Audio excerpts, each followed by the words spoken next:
তো কর্মফল ভোগ করতেই হবে।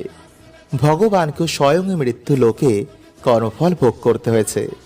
তাই যদি আমরা এ জন্মে ভোগ না করি তো এর জন্য আমাদের আবার জন্ম নিতে হবে। কিন্তু সেই জন্মে ভগবান কোনো না কোনো রূপে ভক্তের সাথেই থাকেন এবং তিনি বিভিন্ন সংকেতের মাধ্যমে তার ভক্তকে সংকেত দেন, তাকে মার্গদর্শন করেন।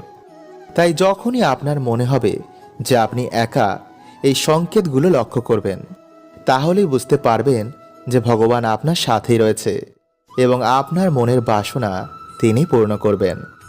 নাম্বার 1, পুজো করার সময় চোখে জল আসা। বন্ধুরা, যেহেতু আমরা জন্ম জন্ম ধরে ভগবানের ভক্তি করছি, সেহেতু সেই দেব দেবীর সাথে আমাদের একটি জন্ম জন্মের সম্পর্ক হয়ে গেছে। তাই যখনই আপনি সেই দেব দেবীর মন্দিরে যান বা তার দর্শন করেন বা তার গান কীর্তন